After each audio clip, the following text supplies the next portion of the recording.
Fala galera!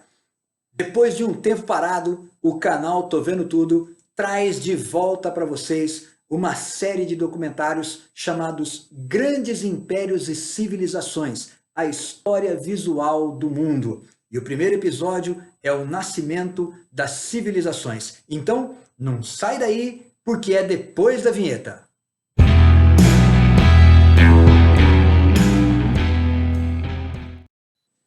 Eu sou o professor Daniel e você está no canal Tô Vendo Tudo. E antes de mais nada, se não é inscrito no canal, se inscreve. Deixa seu like e ative o sininho para você receber as notificações sempre que eu postar um vídeo novo para você. Então, sem enrolação, vamos pro vídeo.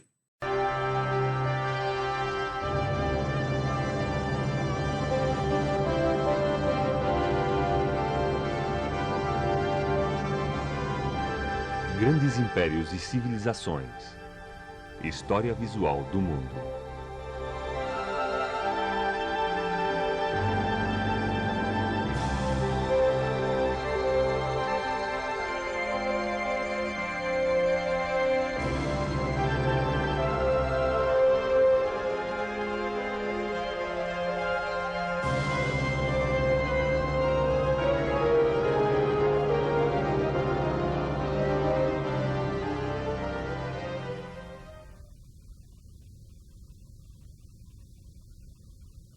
O nascimento da civilização.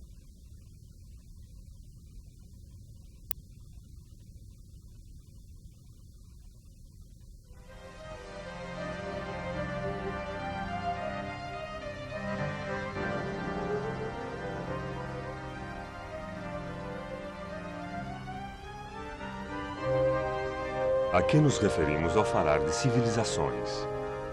Quais são, na nossa opinião, as características da vida civilizada?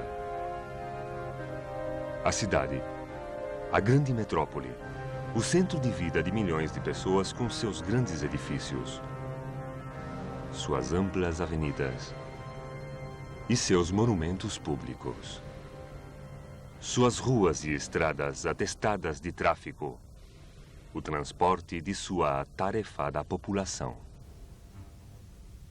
A vida urbana, de uma forma ou de outra, parece querer significar a civilização tal qual conhecemos no século XX.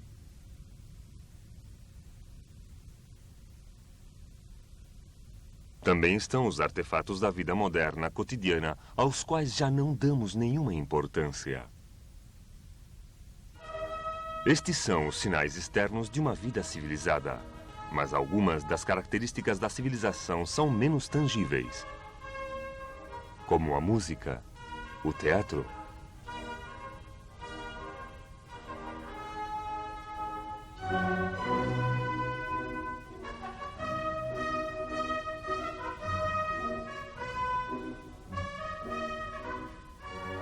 As artes visuais, a pintura, a escultura, a erudição. Os saberes e os conhecimentos acumulados durante séculos passaram de geração em geração.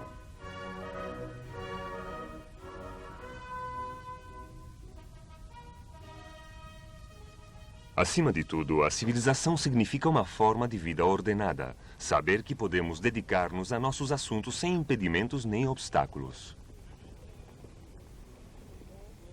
Que todas as pessoas do mundo podem sentir-se seguras sabendo que existe uma sólida organização política e social, policiais e tribunais que velam pelo cumprimento das leis, uma organização que administra escolas e universidades, um governo que legisla e arrecada impostos para custear todo tipo de comodidades imprescindíveis.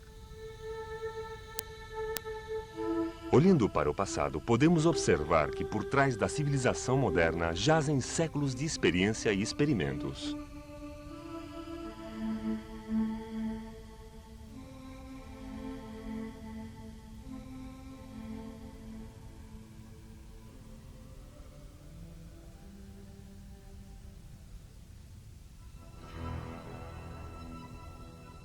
As origens da civilização remontam a mais de 6.000 anos.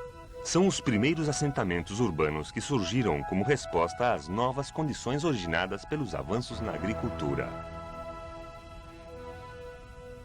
No ano 5000 a.C., as aldeias agrícolas e camponesas encontravam-se perfeitamente assentadas em todo o Oriente Próximo.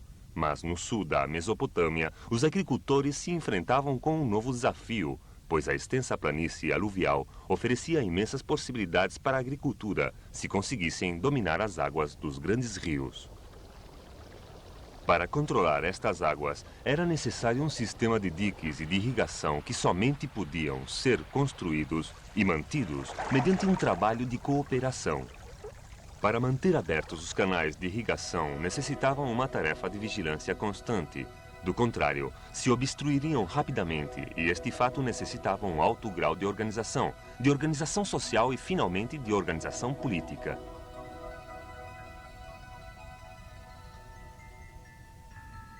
Desta forma, no ano 3000 a.C., no sul da Mesopotâmia, existia um bom número de cidades ou cidades incipientes. Nelas surgiu a mais antiga das civilizações conhecidas, a civilização suméria.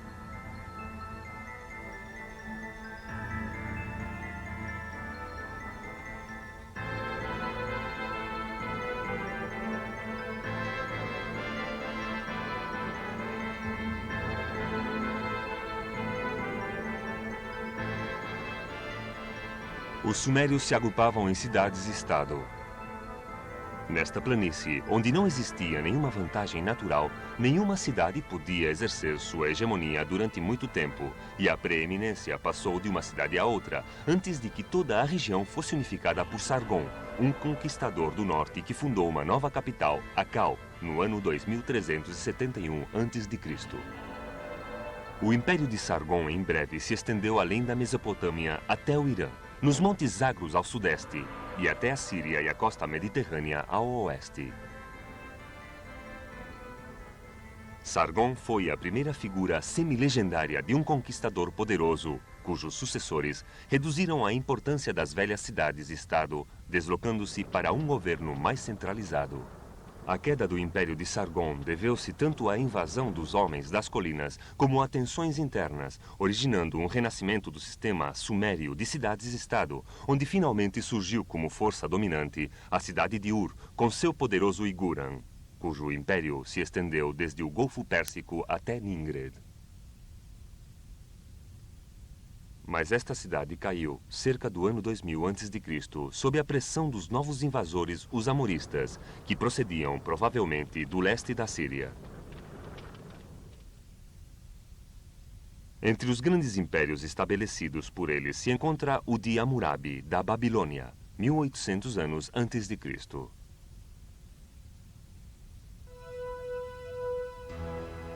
Globalmente, a civilização era a resposta às necessidades e condições especiais da terra e seus cultivos.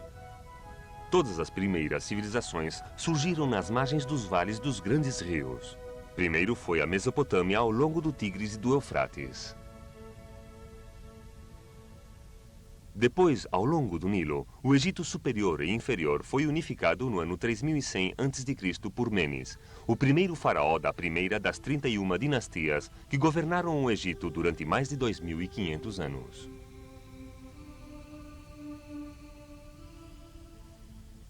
O Egito, ao contrário da Mesopotâmia, permaneceu como um país rural com pequenas cidades-mercado e poucas metrópoles. De forma que os líderes que surgiram foram os governadores de extensas regiões ao invés dos senhores das cidades-estado, e deste modo, uma única dinastia real pôde governar em todo o Vale do Nilo, desde Assuã até o Mediterrâneo.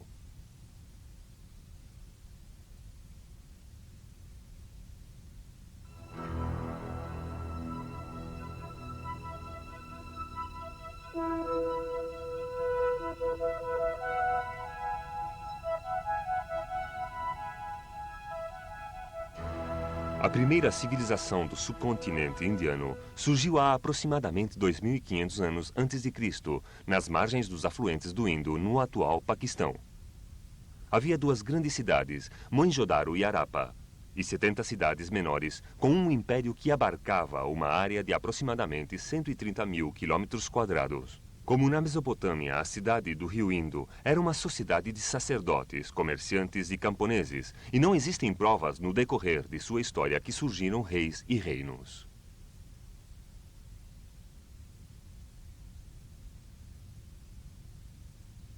Esta imponente civilização durou 1000 anos, até que desapareceram sem deixar rastro há aproximadamente 1500 anos antes de Cristo.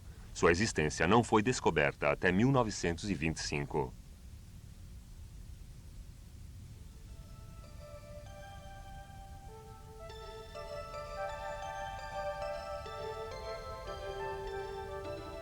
Na China, a civilização apareceu inicialmente ao longo do rio Huanghe, ou Rio Amarelo. As pequenas comunidades agrícolas que cultivavam o solo das terraças do rio Huanghe e de seus afluentes foram conquistadas há aproximadamente 1700 anos antes de Cristo por um grupo relativamente reduzido de invasores procedentes das estepes da Ásia Interior, os Shan.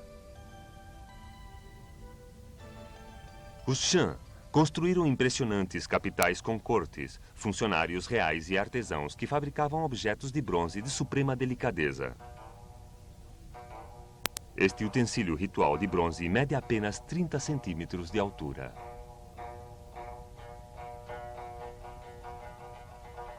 Mas a área de domínio dos Shan ainda era reduzida e a unificação da China não ocorreu até muitos séculos depois.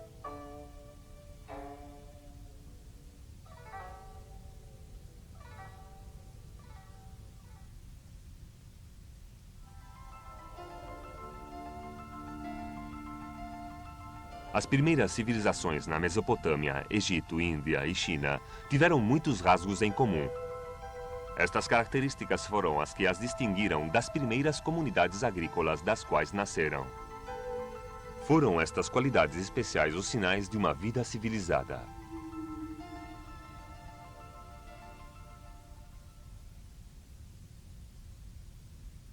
A primeira e mais óbvia é o nascimento das grandes cidades dos centros urbanos. Na Mesopotâmia, podemos fazer certa ideia através dos restos de Nippur, o principal centro religioso da Suméria, agora meio coberto pelas areias do deserto, com seus templos, figuras e numerosas casas de escribas, onde foram encontradas muitas tábuas sumérias. Mas, inclusive, estes restos se tornam pequenos perto das ruínas da Babilônia, que na época de Nabucodonosor era uma enorme cidade com imensos templos e edifícios monumentais, e seus legendários jardins suspensos. Na Índia, as cidades do Indo, Harappa e Mohenjo-daro, cada uma delas com uma superfície de 10 ou 11 quilômetros quadrados, foram de certa forma ainda mais impressionantes. Os muros que atualmente podemos ver representam séculos de sucessivas reconstruções.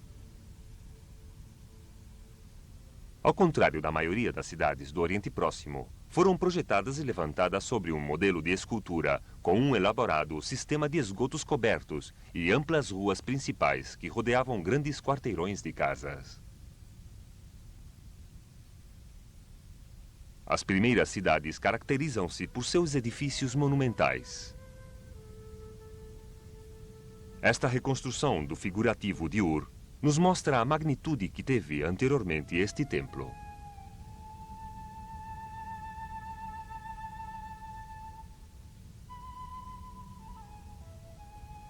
No Egito, seus maiores monumentos são as pirâmides, tumbas gigantescas que acolheram os corpos dos reis deuses, com todas suas riquezas à espera da vida no além.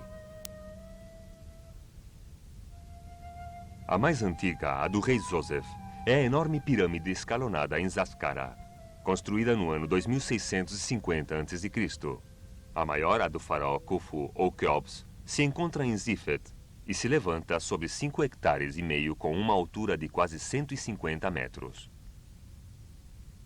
Foi construída com uma série de enormes blocos de pedra cada, pesando cada um cerca de 2,5 toneladas. Para sua construção foram necessários mais de 2 milhões destes blocos.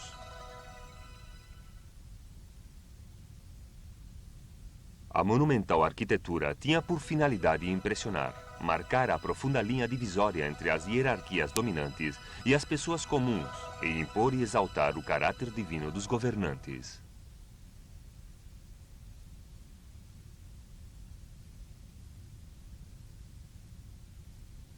A aparição de uma acentuada diferenciação de classes é outra das características básicas das civilizações mais antigas e de todas as posteriores.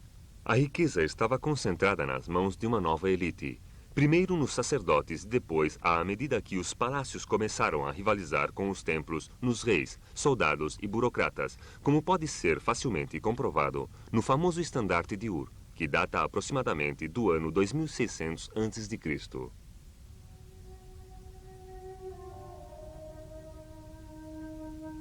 Além disso, a maior complexidade da vida cidadã ajudou inevitavelmente a especialização.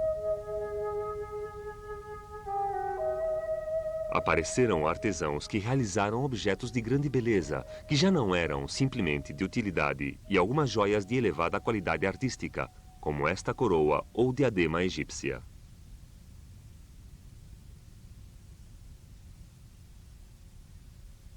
A primeira classe que ficou isenta de outras obrigações foi a sacerdotal, que realizava cerimônias mágicas para aplacar os deuses, controlar as enchentes dos rios e assegurar boas colheitas. Por estas obrigações ocupou um lugar de destaque nas sociedades antigas. Foram os sacerdotes e no Egito os reis quem proporcionaram um estímulo original aos artesãos, cujas primeiras encomendas foram destinadas aos templos. Mas muitas das artes e ofícios dependiam das matérias-primas provenientes do exterior, surgindo como consequência comerciantes profissionais que são especificamente mencionados nas antigas contas do Templo da Agash, por volta do ano 2350 a.C. Na Mesopotâmia e na Índia, as cidades dispunham de bairros reservados para artesãos e comerciantes.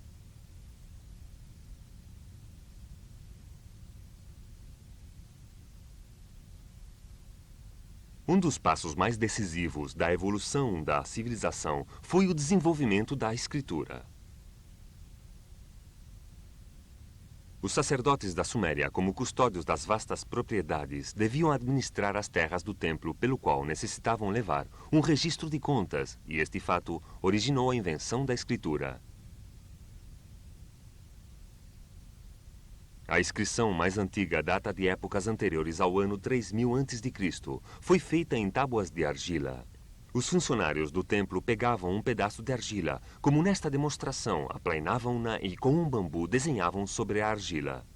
A primeira escritura se efetuou em forma de imagens simplificadas, desenhos de peixes, de vacas ou de flechas, que se conhecem como pictografias.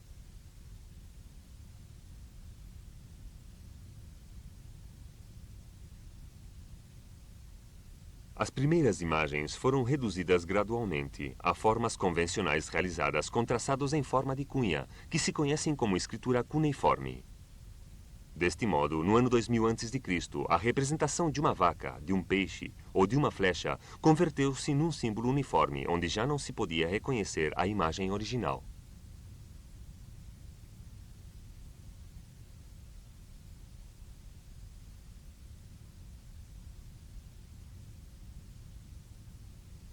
A escritura, em sua origem, foi um simples instrumento da administração e as mais antigas inscrições se referem totalmente a matérias de tipo comercial. Mas o valor da escritura para outros propósitos foi rapidamente reconhecida em épocas anteriores ao ano 2000 a.C. e se utilizava para comunicações através de carta e para registrar muitas outras formas de atividades humanas, como orações, hinos, leis, documentos históricos e composições literárias. A ideia da escritura pictográfica se difundiu rapidamente desde as cidades-estado da Suméria até a Índia, passando pelo Irã, e de Creta de Minos, passando pelo Egito, onde foram descobertas centenas de tábuas com dois tipos de escrituras que se conhecem como linear A e linear B. A invenção da escritura foi fundamental para o desenvolvimento das civilizações posteriores. E embora tenha evoluído numa gama completa de símbolos diferentes, atualmente é impossível imaginar uma sociedade sem a palavra escrita.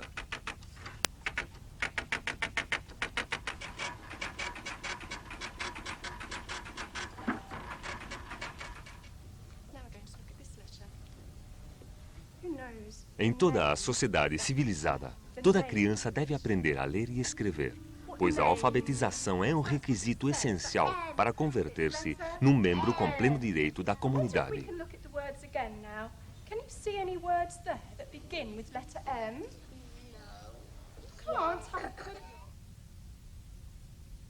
Mas a escritura não foi a única descoberta destacada dos sacerdotes sumérios. Igualmente importante foi a medição do tempo e a invenção do calendário. Dos sumérios, herdamos a divisão do minuto em 60 segundos, a hora em 60 minutos e o dia em 24 horas.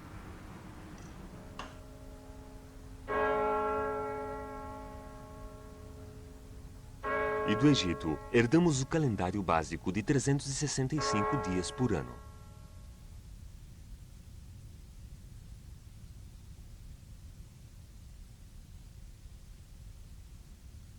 Tudo isto exigia uma preparação matemática avançada que também era necessária para a administração ordinária da terra.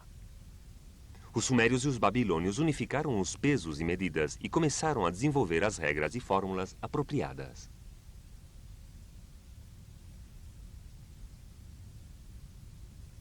Na época de Hammurabi, os funcionários do templo tinham inventado as fórmulas de multiplicar, aprenderam as operações com números quebrados e eram capazes de resolver raízes quadradas. Colocaram os alicerces das matemáticas e da geometria moderna.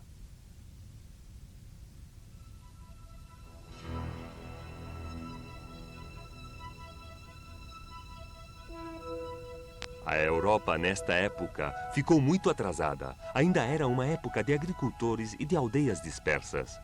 Na ilha de Creta, no próprio limite da Europa, surgiu uma nova civilização por volta do ano 2000 a.C.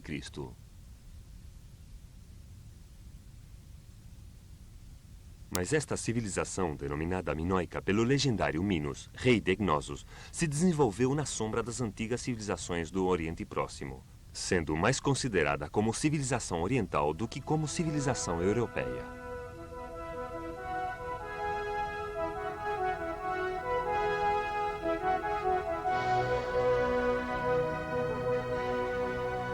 A primeira civilização americana apareceu muito mais tarde, cerca do ano 1000 a.C. Os índios americanos permaneceram isolados de seus contemporâneos do Velho Mundo, e as primeiras civilizações de Mesoamérica e dos Andes Centrais não devem nada às ideias introduzidas pelos colonizadores.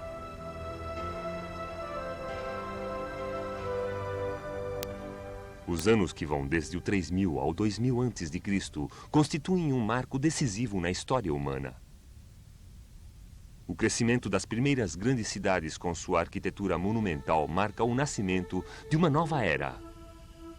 Mas a civilização não se mede simplesmente pelo tamanho de suas cidades ou do esplendor de seus monumentos.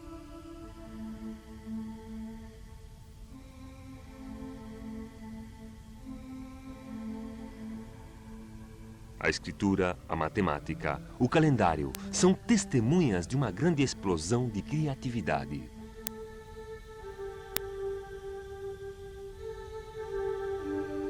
Além disso, também está o arado conduzido por bois, amplamente utilizado na Mesopotâmia e no Egito por volta do ano 3000 a.C., que em breve se difundiria na Índia e na China.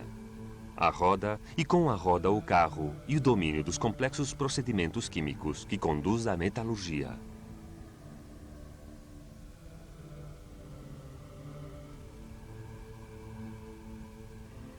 Estes descobrimentos jamais se perderiam, mas não foram conseguidos facilmente. O grande avanço da civilização beneficiou muito mais a poucos que a muitos. As cidades-estado e os impérios trouxeram consigo a dependência política e a ascensão das oligarquias dominantes. A democracia, como conhecemos atualmente, como o governo pela população e para a população, era desconhecida inclusive como ideal até o desenvolvimento das cidades gregas no século V a.C. Este foi o preço pago pelos descobrimentos. A grande dicotomia que jaz no coração das civilizações antes e agora formam parte da herança à qual ainda hoje nos aferramos. E quando olhamos para trás para contemplar as origens da civilização, nunca deveríamos esquecer-nos de seu custo humano.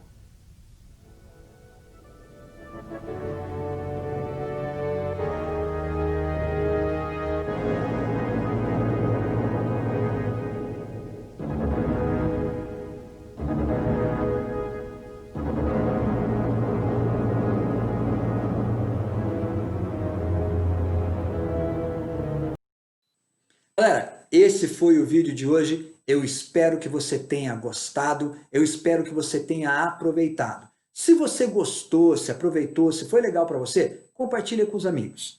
E se inscreve no canal se você ainda não é inscrito. Ativa os sininhos para você receber as notificações sempre que eu soltar uma novidade por aqui. Eu sou o professor Daniel, você está no canal Tô Vendo Tudo e eu vejo você no próximo vídeo.